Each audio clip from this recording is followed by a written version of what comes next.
بسم اللہ الرحمن الرحیم۔ خود سے خدا تک، ناصر افتخار۔ خیال کیا ہے؟ سوچ کیا شے ہے؟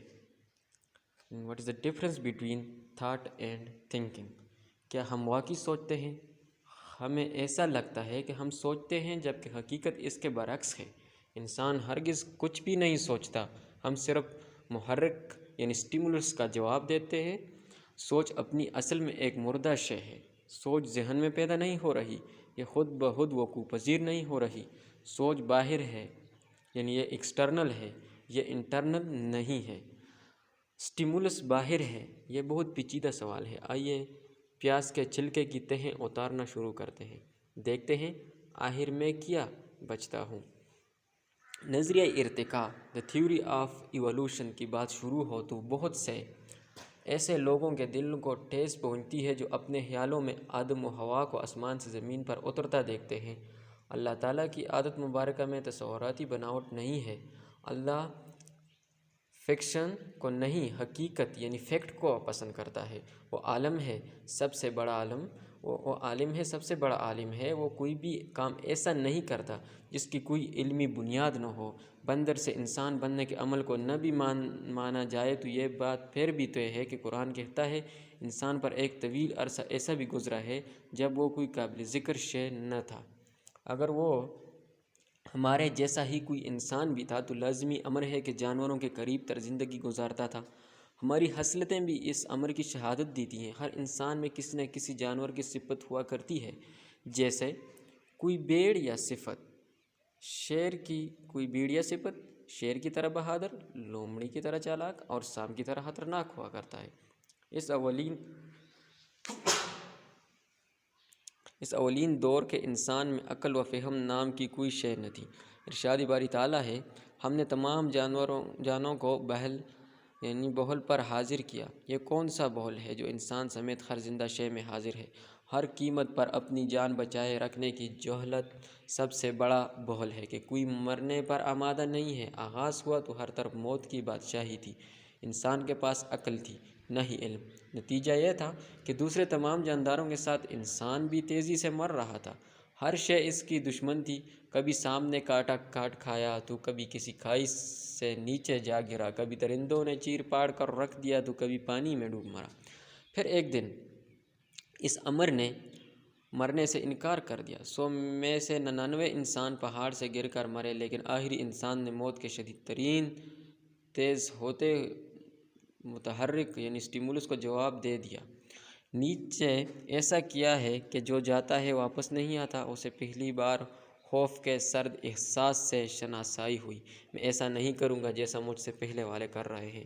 حادثہ ٹل گیا، وہ بچ گیا، زندگی کو قرار آنے لگا۔ انسان نے ہٹ اینڈ ٹریل سے سیکھنا شروع کیا اور پھر وہ سوچتا ہوا انسان بن گیا۔ ہزاروں سال گزرتے چلے گئے، محرک کی تعداد بھی اندازہ بڑھتی گئی اور اس کے رد عمل میں رسپانڈ بھی بڑھتا گیا۔ نسل در نسل یہ معلومات، یہ ڈیٹا شفٹ ہوتا رہا، کچھ جین سے اور بہت سا علم کے طور پر بھی انسان کی نسل کو آگے منتقل ہو رہا تھا، جس کے نتیجے میں انسان ہر گزرتے دن کے ساتھ مزید سوچنے والا بنتا چلا گیا۔ اسی دوران خالق کائنات نے آسمانی کتابوں کو انبیاء، رسولوں اور پیغمبروں کے ذریعے اتارا۔ انسان کو وہ سکھایا جو وہ جانتا نہ تھا، یعنی اسٹیمولس کا جواب تو جانور بھی دے رہا تھا۔ ہرن شیر کو دیکھ کر بھاگ رہا تھا، مگر انسان کی قابلیت اور تھی، اس میں شعور تھا۔ انا خلقنا الانسان من نطفۃ امشاج نبتلیہ فجعلناہ سمیعا بصیرا۔ بے شک ہم نے انسان کو ایک مرکب بوند سے پیدا کیا، ہم اس کی آزمائش کرنا چاہتے تھے، پس ہم نے اسے سننے والا، دیکھنے والا بنا دیا۔ صرف زمینی محرک سے آدمی کبھی انسان نہ بن سکتا تھا، اس لیے اللہ نے کتابیں اتاریں، انبیاء بھیجے۔ یہ نسل انسان کے استاد تھے۔ انہوں نے انسان کو اللہ کی کتابوں سے اچھے برے کی تمیز سکھائی تاکہ انسان کو آزمایا جا سکے کہ کون اچھا ہے اور کون برا ہے۔ یاد رکھنے کی بات ہے کہ معاشرہ وجود میں لانے کی طاقت صرف اور صرف آسمانی مذہب میں ہوتی ہے۔ اگر الہامی مذاہب نہ آتے تو معاشرہ کبھی وجود نہ پا سکتا تھا۔ انسان سوچتا نہیں ہے، صرف محرک کو جواب دیتا ہے۔ خیال یعنی تھاٹ ایک میموری ہے، یادداشت ہے، ذہن میں خیالات کی محسوس ترتیب ہوتی ہے، جیسے جوتا ایک محرک ہے جس کا جواب پاؤں ہے، مگر اس کا ایک پیٹرن ہے جس میں ایسی تمام میموریز ایک ہی جگہ محفوظ ہیں جن کا تعلق جوتے اور پاؤں سے ہو سکتا ہے۔ موچی ہے، چپل ہے، بوٹ اور تسمے ہیں، شو پالش اور جوتے بنانے والی کمپنیوں کے اشتہارات ہیں۔ جوتا ٹوٹ جانے کا کوئی واقعہ بھی اسی میں ہے۔ اس طرح جوتا ٹوٹ جانے پر جس جگہ وقت پر نہ پہنچ پانے کی وجہ سے ندامت ہوئی تھی، اس جوتے کے خیال کے پیٹرن سے جڑا ہے۔ یہ بیچ در بیچ خیالات کا ایک لامتنازعی سلسلہ ہوتا ہے جو یادداشت کی صورت میں ہمارے ذہن میں محفوظ ہوتا ہے۔ ایک عام سے جوتے کا محرک آپ کو خیالوں کے سمندر میں غرق رکھنے کو کافی ہے، اور ہمارے ارد گرد اربوں خربوں محرکات موجود ہیں جو ہمیں ہر وقت مصروف خیال رکھتے ہیں۔ خیال اور شے ہے، سوچ اور ہے۔ خیال برق کی طرح چھوٹا ہے، لپک کر آتا ہے، یہ محرک کا جواب ہے، اسے خیال کہتے ہیں۔ خیال کبھی بھی قائم نہیں رہ سکتا یہاں تک کہ آپ اسے قبول نہ کر لیں۔ آپ کے قبول کرتے ہی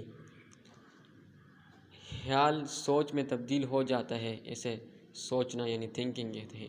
اب آپ یادداشتوں کے سلسلوں میں پیٹرن میں بھٹکنا شروع کر دیتے ہیں، یہاں تک کہ تصورات شروع ہو جاتے ہیں، اور پھر تصوراتی دنیا آباد ہو جاتی ہے۔